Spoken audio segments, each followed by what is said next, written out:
पंचायत समितीच्या सभापती आणि उपसभापतीच्या निवडणूक प्रक्रियेसाठी आपण सर्वजण उपस्थित आहोत.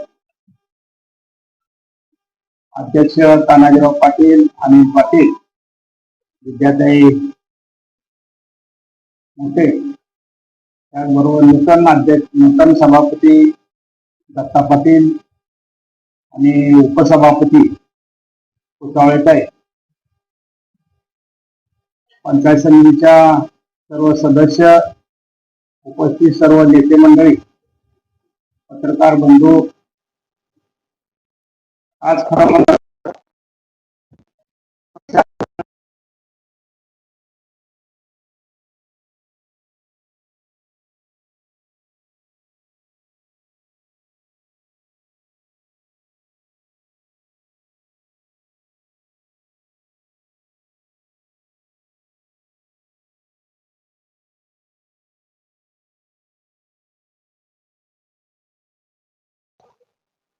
त्याला पाठीशी घालणं एखाद्या कामाला आणि पुढे घेऊन जाणं ही सगळ्यात आपली जबाबदारी असते. आता खरं म्हणलं तर आपल्यावरती जबाबदारी आहे मराठी शाळा टिकवणं, आपल्या सर्व ग्रामपंचायती सक्षम करणं, प्रत्येक ग्रामपंचायत स्वतःच्या पायावरती कशी उभा राहील, त्याचा वसूल कसा चांगला होईल,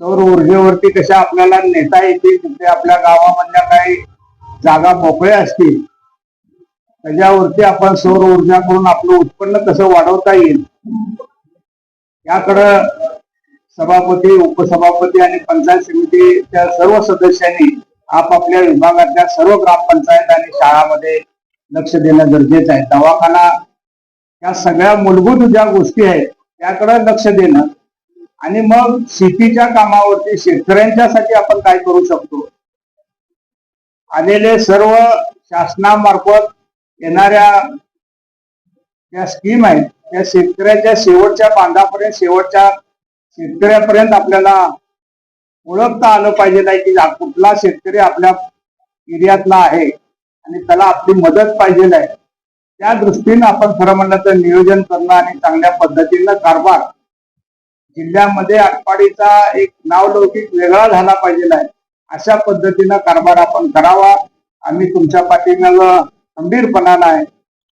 आमदार बाबासाहेब आहेत आणि आम्ही अध्यक्ष आहेत, मी आहे, अमित शेठ आहेत, हे सगळेजण आम्ही तुम्हाला कुठं अडचण येऊन देणार नाही, पण तुम्ही पळालं पाहिजे आहे, वेळ दिला पाहिजे आहे. आता जबाबदारी खरं म्हणलं तर ही जबाबदारी आपण एक विकासाचं कंकण हातामध्ये बांधलेलं आहे आणि ह्यासाठी आपल्याला जास्तीत जास्त वेळ समाजसेवेसाठी आपण तुम्ही उपयोग करावा एवढंच ह्या निमित्तानं सांगेन.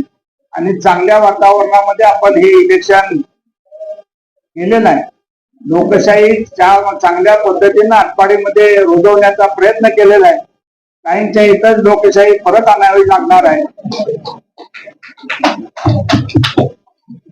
म्हणजे ह्या सगळ्या गोष्टीचा आपण विचार करून चांगल्या पद्धतीचं वातावरण भविष्यामध्ये निकोपपणाचं वातावरण आपल्याला या आटपाडी तालुक्यामध्ये निर्माण करायचं आहे. आणि त्या दृष्टीनं तुमची साथ आम्हाला सभापती आणि उपसभापतींना लागणार आहे.